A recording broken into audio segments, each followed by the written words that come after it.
আসসালামু আলাইকুম। দশম শ্রেণীর প্রিয় শিক্ষার্থীরা, কেমন আছো তোমরা? আশা করছি আল্লাহর রহমতে ভালো আছো। আলহামদুলিল্লাহ, আমি আল্লাহর রহমতে ভালো আছি। প্রিয় শিক্ষার্থীরা, আবারও অনলাইন ক্লাসে স্বাগত জানাচ্ছি। আমি তোমাদের আয়েশা মিস। প্রিয় শিক্ষার্থীরা, আমরা হিসাব বিজ্ঞান বইয়ের নবদান অধ্যায় নিয়ে আলোচনা করেছিলাম। নবদান হচ্ছে খ বিভাগ। তো আমরা অনেকগুলো অঙ্ক করেছি, সৃজনশীল 1 করেছি, 2 করেছি। আজ আমরা সৃজনশীল 3 করব। তাহলে শিক্ষার্থীরা, সৃজনশীল 3 হচ্ছে তোমাদের পাঠ্য বইয়ের 123 পৃষ্ঠা। তোমরা 123 পৃষ্ঠা বের করো। আমরা আগে প্রশ্নটা ভালোভাবে বুঝবো, তারপর মূল অঙ্কটা বোর্ডে করবো। আর তোমরা ক্যামেরার সামনে খাতা কলম নিয়ে বসে যাও এবং আমি যেভাবে করছি তোমরা আমার সাথে সমতালে করবে। তাহলে শিক্ষার্থীরা, সৃজনশীল 3 খেয়াল করো। রাজশাহীর মডার্ন স্টোরের 2017 সালের মার্চ মাসের লেনদেনসমূহ নিম্নরূপ। মার্চ 1 নগদ তহবিল 57,500 টাকা। মার্চ 2 নগদে ও চেকে পণ্য ক্রয় করা হলো 10,000 ও 15,000 টাকা। মার্চ 5 পণ্য বিক্রয় 45,000 টাকা, যার 60% চেকে, অবশিষ্ট হচ্ছে নগদে। মার্চ 10 ব্যক্তিগত প্রয়োজনে উত্তোলন হচ্ছে 4,000 টাকা এবং পণ্য উত্তোলন হচ্ছে 1,000 টাকা। মার্চ 11 ব্যাংক হতে ঋণ গ্রহণ করা হলো 50,000 টাকা। মার্চ 14 সাতমান এন্টারপ্রাইজকে 30,000 টাকার নিষ্পত্তিতে এত নং চেক প্রদান 29,000 টাকা।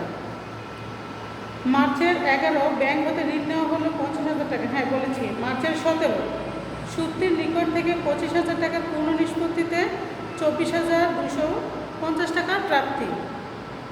মার্চের 22 দোকান ভাড়া বাবদ চেক প্রদান 20,000 টাকা, চেক নং হচ্ছে এত। মার্চের 27 ব্যবসায়ের পুরাতন কম্পিউটার বিক্রয় 9,000 টাকা। মার্চের 31 ব্যাংক সুদ মঞ্জুর 1,000 টাকা। আচ্ছা, আমাদেরকে করতে বলেছে সেই প্রশ্নের আলোকে ক নম্বরে নগদ প্রাপ্তি ও নগদ প্রদান জাবেদা অন্তর্ভুক্ত হবে না এমন লেনদেন সমূহের পরিমাণ নির্ণয় করো। অর্থাৎ নগদ প্রাপ্তি প্রদানে কোন কোন লেনদেনগুলো আসবে না। প্রিয় শিক্ষার্থীরা, আমরা যখন নগদান অধ্যায়টা শুরু করেছিলাম তখন কতগুলো নিয়ম আমি বোর্ডে লিখে দিয়েছিলাম তোমাদেরকে, যে নগদান বইয়ে অন্তর্ভুক্ত হয় না। আর নগদ প্রাপ্তি প্রদান জাবেদায় প্রথমত আসবে না নগদ তহবিল। আর আমরা প্রশ্নে পরে বুঝতে পেরেছি পণ্য উত্তোলনের 2টি লেনদেন আসবে না। চলো আমরা যথাযথ ছক অনুসরণ করে অঙ্কটি করি। ক নাম্বার নগদ প্রাপ্তি ও নগদ প্রদান জাবেদা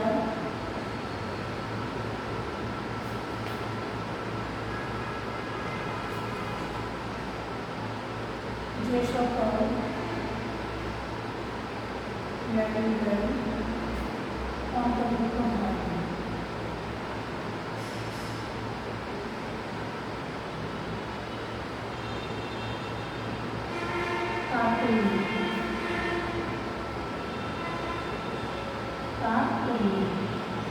খুব নর্মাল ছক।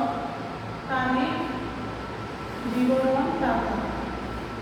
তারিখ, বিবরণ, টাকা। একটি নর্মাল ছক অঙ্কন করে আমরা এই অংশটিকে শেষ করতে পারব।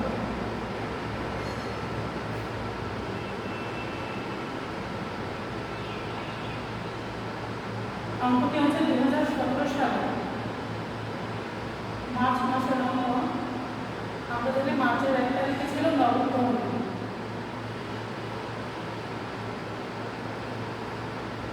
নগদ তহবিল ছিল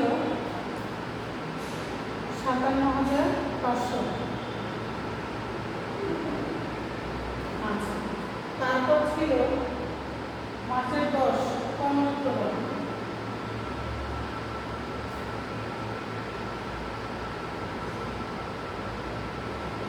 পণ্য উত্তোলন ছিল 1,000 টাকা।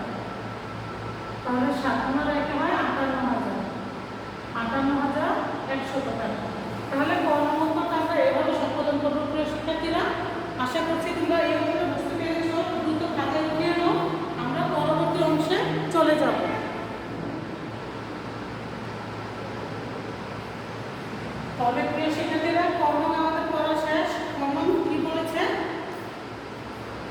আমরা খনন করি। খননে বলেছে উপযুক্ত লেনদেনের ভিত্তিতে নগদ প্রাপ্তি যাত্রা প্রস্তুত করতে। শিক্ষার্থীরা, আমরা যখন নগদান অধ্যায়টা রিডিং করেছিলাম, নগদানের শ্রেণী বিভাগে দেখেছি নগদান বইকে বিভিন্ন ভাগে ভাগ করা হয়েছিল, যেমন 1 ঘর নগদান, 2 ঘর নগদান, 3 ঘর নগদান এবং খুচরা নগদান। বর্তমান সময়ে কিছু কিছু প্রতিষ্ঠান তাদের হিসাবটাকে খুব সংক্ষেপে নগদ প্রাপ্তি এবং প্রদান নামক হিসাব দ্বারা প্রস্তুত করে থাকে। সেরকম একটা হিসাব আজকে আমরা প্রস্তুত করব। অবশ্যই নগদ প্রাপ্তি যাবতীয় নগদ প্রাপ্তিগুলোই আসবে, আর নগদ প্রদানে আসবে যাবতীয় নগদ প্রদানগুলো। তাহলে চলো, নগদ প্রাপ্তি যাবতীয় কি আসছে? মার্চের 2 তারিখ আসবে না, মার্চের 5 তারিখ পণ্য বিক্রয়। পণ্য বিক্রি করতে যাবে হবে নগদান বিক্রয় 2017 মার্চ 5 বিক্রয় হিসেবে আমরা লিখে দিতে পারি। তাহলে হবে নগদান আর বিক্রয় কত টাকা? 45,000 টাকা।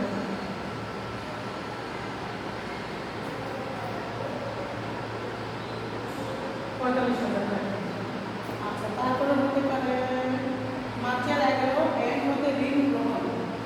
ঋণ অবশ্যই প্রাপ্তির পাশে আসে মার্চের 11। তাহলে আমরা লিখবো ব্যাংক ঋণ বিষয়।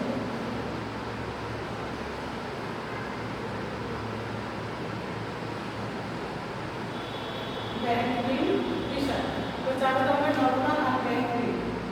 তাহলে ব্যাংক ঋণ নেওয়া হচ্ছিল 50,000 টাকা। ব্যাংক ঋণের কোনো ঘর নাই, তাহলে বলবো অন্যান্য ঘর। আচ্ছা, তারপর হচ্ছে মার্চের 17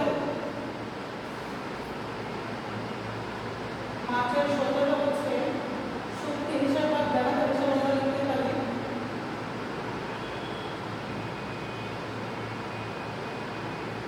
আমরা দেনাদার হিসাবে লিখতে পারি। আচ্ছা, তাহলে শক্তির কাছ থেকে আমরা পেয়েছি 24,250 টাকা। নগদে পেয়েছি 24,250 টাকা। আর শক্তি আমাদেরকে দিয়েছে পুরো 25,000 টাকা। শক্তি আমাদেরকে দিয়েছে পুরো 25,000 টাকা। তাহলে 750 টাকা হচ্ছে বাগটা। বুঝতে পেরেছ?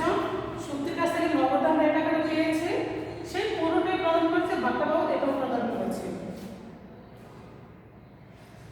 মার্চের 27 ব্যবসায়ের পুরাতন কম্পিউটার বিক্রয়, অফিস সরঞ্জাম হবে।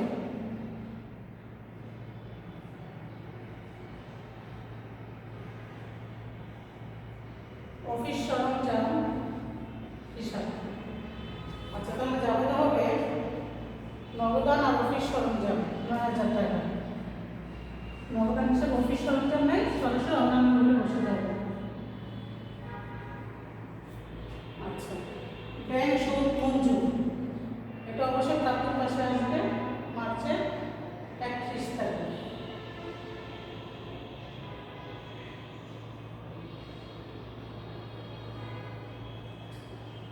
ব্যাংক সুদ মঞ্জুর হিসাব।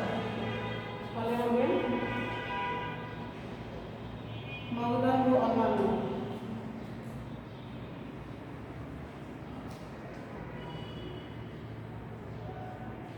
তাহলে সেক্ষেত্রে আসো আমরা মিলিয়ে ফেলি।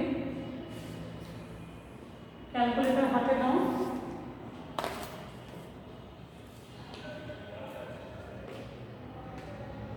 $45,000 যোগ 50,000 যোগ 24,250 যোগ 9,000 যোগ 1,000। তাহলে হয় আমাদের 2,29,250, সরি 1,29,250, 750, 45,000, 25,000, 50 আর 60,000।